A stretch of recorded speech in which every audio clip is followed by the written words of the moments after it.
మీరెవరు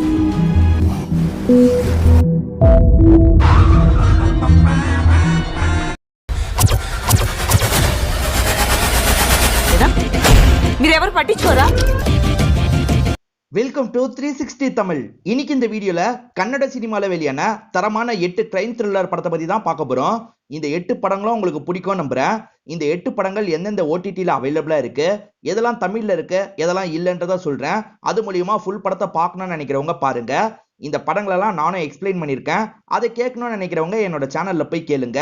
மேற்கொண்டு time waste பண்ணாம நம்ம நேரடியா லிஸ்டுக்குள்ள போயிடலாம். இந்த லிஸ்ட்ல நம்ம ஃபர்ஸ்டா பார்க்க போற படத்தோட பேரு விக்ரந்த் ரோனா அப்படின்றது.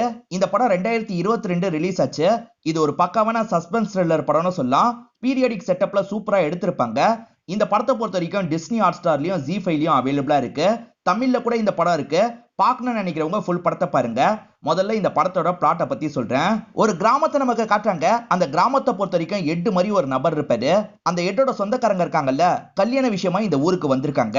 அதே சமயம் அந்த எட்டோட பையன் சின்ன வயசுலயே ஊரை விட்டு ஓடி போயிருப்பான். அவனுமே அந்த ஊருக்கு திரும்பி வந்துடுறான். இந்த மாதிரி சூழ்நிலையில இந்த ஊர்ல நிறைய பேர் கொல்லப்படுறாங்க. கொலை செய்யறது யாரு என்னன்னு தெரியல.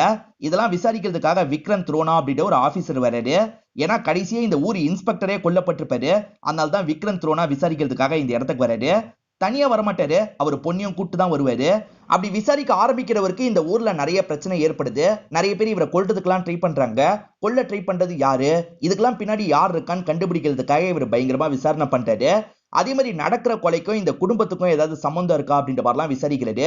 முடிவுல நிறைய ட்விஸ்டோட இந்த படத்தை நமக்கு முடிச்சிருப்பாங்க. சோ சூப்பரா இருக்கும். இந்த படத்தை எடுத்தவர் இதுக்கு முன்னாடி ரங்கித் தரங்கான்னு ஒரு படம் எடுத்திருக்காரு. அந்த படம் வேற லெவலா இருக்கும். அந்த அளவுக்கு இந்த படம் இருக்காது, இருந்தாலுமே இந்த படமும் நல்லா இருக்கும்.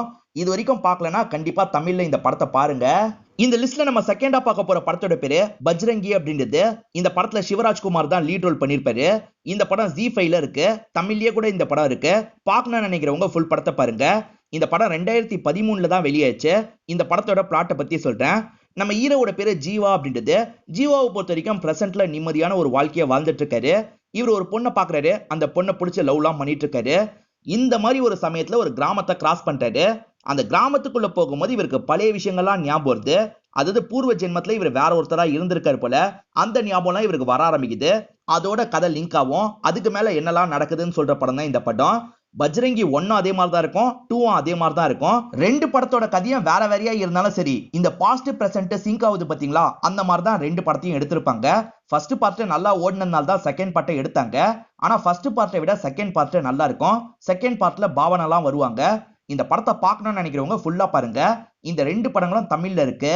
இந்த லிஸ்ட்ல நம்ம நாலாவதா பார்க்க போற படத்தோட பேரு லவ் யூ ரச்சு அப்படின்றது. இந்த படம் 2021 தான் ரிலீஸ் ஆச்சு. இது ஒரு பக்காவான சஸ்பென்ஸ் த்ரில்லர் படம்னு சொல்லலாம். இந்த படம் சன் நெக்ஸ்ட்ல அவைலபிளா இருக்கு. இந்த படத்துல ரச்சிதா ராம் தான் லீட் ரோல் பண்ணிருப்பாங்க. முதல்ல இந்த படத்தோட பிளாட்டை பத்தி சொல்றேன். ஸ்டார்டிங்கே ஒரு ஹஸ்பண்ட் அண்ட் ஒய்ஃபை தான் நமக்கு காட்டுறாங்க. ரெண்டு பேருமே ரொம்ப அண்டர்ஸ்டாண்டிங்கா இருக்காங்க. சந்தோஷமா இவங்க வாழ்க்கையை வாழ்ந்துட்டு இருக்காங்க. இந்த மாதிரி சமயத்துல தான் ஒய்ஃபுக்கு ஒரு பிரச்சனை வருது. ஹஸ்பண்ட் வீட்டுக்கு வரும்போது ஒய்ஃப் ரத்த கரையோட இருக்காங்க. பார்த்தா டிரைவர் அந்த இடத்துல இறந்து போயிருக்காரு. ஹஸ்பண்டா என்னாச்சு ஏதாச்சுன்னு கேட்கிறாரு. நீங்க இல்லாத சமயம் அந்த டிரைவர் என்கிட்ட தப்பா நடந்துக்க ட்ரை பண்ணா, நான் பயத்துல இந்த மாதிரி பண்ணிட்டேன் அப்படின்ற மாதிரி சொல்லிட்டாங்க. சோ பாடியை மறைக்கணும் அப்படின்ற மாதிரி ஹஸ்பண்ட் நினைக்கிறாரு. ஹஸ்பண்டோ ஒய்ஃபும் சேர்ந்த மாதிரி பாடியை மறைக்கிறதுக்கு ட்ரை பண்றாங்க. இந்த மாதிரி ட்ரை பண்ணிட்டு இருக்கும் போது பல பிரச்சனைகள் இவங்களுக்கு வருது. அதெல்லாம் தாண்டி இவங்க பாடியை மறைச்சாங்களா அப்படின்றது தான் இந்த படத்தோட கதையா இருக்கும். இதுக்கு நடுவுல ஹஸ்பண்டுக்கு ஒய்ஃப் மேலேயே டவுட் வருது. இவன் நம்ம கிட்ட எதையோ மறைக்கிறா அப்படின்ற மாதிரிலாம் யோசிக்கிறாரு. ஒய்ஃப் ஹஸ்பண்ட் கிட்ட மறைக்கிறது என்ன, இந்த மாதிரி பல கேள்விகளுக்கு பதில் இந்த படத்துல கிடைக்கும். ஆனா இந்த படம் கன்னட மொழியில மட்டும்தான் இருக்கு, தமிழ்ல இல்ல. பார்க்கணும்னு நினைக்கிறவங்க சன் நெக்ஸ்ட்ல முழு படத்தை பாருங்க. இந்த லிஸ்ட்ல அஞ்சாவதா நம்ம பார்க்க போற படத்தோட பேரு ஜென்டில்மேன் அப்படின்றது. இந்த படம் 2020ல தான் வெளியாச்சு. இது ஒரு சூப்பரான கிரைம் த்ரில்லர் படம்னு சொல்லலாம். இந்த படத்தோட கதையே வித்தியாசமா இருக்கும். இந்த படம் ஜி5ல இருக்கு, தமிழ்ல கிடையாது, கன்னட மொழியில மட்டும்தான் இந்த படம் இருக்கு. முதல்ல இந்த படத்தோட பிளாட்டை பத்தி சொல்றேன். நம்ம ஹீரோவோட பேரு பரத் அப்படின்றது. ஹீரோக்கு என்ன ப்ராப்ளம் இருக்குன்னு பாத்தீங்கன்னா, வழக்கமா ஒருத்தவங்க தூங்குறாங்க பாத்தீங்களா, அதை விட இவர் அதிகம் டைம் தூங்குவாரு. நார்மலா 8 மணி நேரம் தூங்குறோம்னு வச்சுக்கோங்களேன், இவர் 16 மணி நேரத்துக்கு மேல தூங்கிட்டு தான் இருப்பாரு. கதையை கேட்கறதுக்கு நான் சிகப்பு மனிதன் மாதிரியே இருக்கேன்னு உங்களுக்கு தோணலாம். ஆனா அந்த படத்துக்கும் இந்த படத்துக்கும் எந்த ஒரு சம்பந்தமும் கிடையாது. இந்த மாதிரி ஹீரோக்கு ஒரு பிரச்சனை இருக்குல்ல, இதை தாண்டி ஒரு பொண்ணை லவ் பண்ணிட்டாரு. அவங்க டயட்டீஷியனா இருப்பாங்க. ரெண்டு பேருமே க்ளோஸா பழகிட்டு இருக்காங்க. எல்லாமே நல்லபடியா தான் போயிட்டு இருக்கு. ஹீரோவோட வாழ்க்கையில திடீர்னு ஒரு பிரச்சனை ஏற்படுது. அந்த பிரச்சனை அப்பதான் இவரோட தூக்கம் ப்ராப்ளம் ரொம்ப ட்ரபிளா இருக்கு. அதெல்லாம் மீறி அந்த பிரச்சனையை ஓவர் கம் பண்ணாரா இல்லையான்னு சொல்ற படம் தான் இந்த படம். ரொம்ப பரபரப்பா போகும். அந்த பிரச்சனை என்ன அப்படின்றதெல்லாம் படத்தை பார்த்து நீங்க தெரிஞ்சுக்கோங்க. இல்லனா ஸ்பாயிலர் மாதிரி ஆயிடும். அதனால தான் நான் அதை சொல்லாம இருக்கேன். இந்த லிஸ்ட்ல நம்ம ஆறாவதா பார்க்க போற படத்தோட பேரு அனுக்டா அப்படின்றது. இந்த படம் 2019 தான் ரிலீஸ் ஆச்சு. இது ஒரு பக்கவான சஸ்பென்ஸ் த்ரில்லர் படம்னு சொல்லலாம். இந்த படம் பிரைம் வீடியோல அவைலபிளா இருக்கு. பார்க்கணும்னு நினைக்கிறவங்க ஃபுல் படத்தை பாருங்க. இந்த படமும் தமிழ் டப்பிங்ல இல்ல, கன்னட மொழியில மட்டும்தான் இருக்கு. முதல்ல இந்த படத்தோட பிளாட்டை பத்தி சொல்றேன். ஸ்டார்டிங்கே நம்ம ஹீரோவை காட்டுறாங்க. இவர் ரொம்ப நேர்மையான போலீஸா இருப்பாரு. இவருக்கு ஒரு கேஸ் வருது. ஒரு ஊர்ல இருக்க ஒரு பெரிய வீட்டுல ஒரு கொலை நடந்திருக்கும். அந்த கேஸை விசாரிக்கணும் அப்படின்ற மாதிரி சொல்லியிருப்பாங்க. ஹீரோவை பொறுத்த வரைக்கும் ஒய்ஃப் இருக்காங்க. ஒய்ஃபோட அந்த இடத்துக்கு போலான்ற மாதிரி இவரும் அந்த வீட்டுல ஸ்டே பண்றதுக்காக வந்துடுறாரு.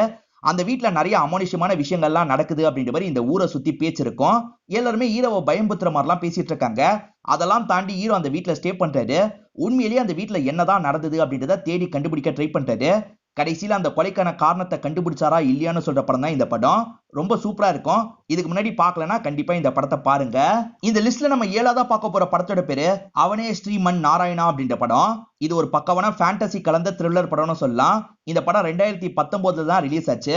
இந்த படம் பிரைம் வீடியோ, ஆகாலெல்லாம் அவைலபிளா இருக்கு. இந்த படம் தமிழ்லயும் இருக்கு. பார்க்கணும்னு நினைக்கிறவங்க ஃபுல் படத்தை பாருங்க. இந்த படத்துல ரிஷப் ஷெட்டி தான் லீட் ரோல் பண்ணியிருப்பாரு. இவரோட படங்கள் எல்லாமே சூப்பரா இருக்கும். இந்த படமும் சூப்பரா தான் இருக்கும்.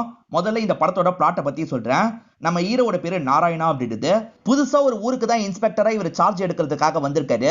இந்த ஊரை பொறுத்த வரைக்கும் ரவுடி மாதிரி ஒரு நபர் இருப்பான். அந்த நபர் இருக்கான் பாத்தீங்களா, ஹீரோவை பயங்கரமா மிரட்டுறான். இந்த ஊரை பொறுத்த வரைக்கும் எல்லாருமே ஒரு புதையில தேடிட்டு இருப்பாங்க. அந்த புதையில நீ தான் கண்டுபிடிச்சு தரணும் அப்படின்ற மாதிரிலாம் சொல்லியிருப்பான். ஹீரோவும் அவர் பங்குக்கு அந்த புதையில தேடி அலைய ஆரம்பிக்கிறாரு. இந்த ஊர்ல இருக்க புதையல் தான் என்ன, அதை ஹீரோ கண்டுபிடிச்சாரா இல்லையான்னு சொல்ற படம் தான் இந்த படம். இதுக்கு நடுவுல ஹீரோனா ஒருத்தங்க வருவாங்க. அவங்களுக்கும் ஹீரோக்கும் எப்படி பழக்கம் ஆகுது அப்படின்றதெல்லாம் நமக்கு காமிச்சிருப்பாங்க. காமெடியாவும் சொல்லியிருப்பாங்க, அதே சமயம் ஃபேண்டசி த்ரில்லராவும் சொல்லியிருப்பாங்க. சோ இதுக்கு முன்னாடி இந்த படத்தை பார்க்கலனா கண்டிப்பா பாருங்க. உங்க எல்லாருக்குமே நிச்சயமா இந்த படம் பிடிக்கும். இந்த லிஸ்ட்ல நம்ம கடைசியா பார்க்க போற படத்தோட பேரு துர்த்து நிர்கமனா அப்படின்றது. எமர்ஜென்சி எக்ஸிட் தான் அப்படி சொல்லுவாங்க. இது ஒரு பக்கவான ஃபேண்டசி த்ரில்லர் படம்னு சொல்லலாம். இந்த படம் 2022 தான் ரிலீஸ் ஆச்சு. இந்த படம் பிரைம் வீடியோல அவைலபிளா இருக்கு. இந்த படமும் கன்னட மொழியில மட்டும்தான் இருக்கு, தமிழ் டப்பிங்ல அவைலபிளா இல்ல. முதல்ல இந்த படத்தோட பிளாட்டை பத்தி சொல்றேன். நம்ம ஹீரோக்கு ஏறக்குறைய 32 வயசு ஆயிடுச்சு. இருந்தாலும் ப்ராப்பர் வேலையில இல்ல. வெட்டியா தான் பசங்க கூட கிரிக்கெட் விளையாடி சுத்திட்டு இருக்காரு. இந்த மாதிரி நிலைமையில ஹீரோ இருக்காரு பாத்தீங்களா, ஒரு ஆக்சிடென்ட்ல இறந்து போயிடுறாரு. அப்படி இறந்து போனவருக்கு ஒரு வாய்ப்பு வருது. அது என்னன்னா 3 நாள் மட்டும் இவரோட லைஃப்ல திரும்ப திரும்ப நடந்துட்டு இருக்கும். எல்லாரோட லைஃப்லயும் ஒரு பர்பஸ் இருக்கும் பாத்தீங்களா, அந்த பர்பஸை இவர் முடிச்சிருக்க மாட்டாரு. அது முடிக்கிற வரைக்கும் இந்த லூப் நடந்துகிட்டே இருக்கும்ன்ற மாதிரி சொல்றாங்க. அந்த பர்பஸ் என்ன, அதை நம்ம எப்படியாவது முடிக்கணும் அப்படின்ற மாதிரிலாம் இந்த 3 நாளுக்குள்ள இவரை ட்ரை பண்றாரு. அப்படி முடிச்சாரா இல்லையான்னு சொல்ற படம் தான் இந்த படம். காமெடியாவும் ஃபேண்டசி கலந்தும் சொல்லியிருப்பாங்க. நல்லா இருக்கும். இங்கிலீஷ் சப்டைட்டில் யூஸ் பண்ணி பாப்பேன்னு சொல்றவங்க கண்டிப்பா இந்த படத்தை மிஸ் பண்ணாம பாருங்க. இந்த லிஸ்ட்ல நான் சொன்ன 8 படங்களும் நல்லா இருக்கும். இந்த 8 படங்கள்ல எந்தெந்த படங்களை ஏற்கனவே நீங்க பாத்திருக்கீங்க, எதெல்லாம் உங்களுக்கு பிடிச்சது, எதெல்லாம் உங்களுக்கு பிடிக்கல அப்படின்றத சொல்லுங்க. நீங்க சொல்றது இந்த வீடியோவை பார்க்குற மத்தவங்களுக்கு யூஸ்ஃபுல்லா இருக்கும். அதே மாதிரி என்னென்ன மாதிரியான லிஸ்ட் எல்லாம் போடலான்றத சொல்லுங்க. அடுத்தடுத்த வீடியோ அந்த மாதிரி ட்ரை பண்றேன்.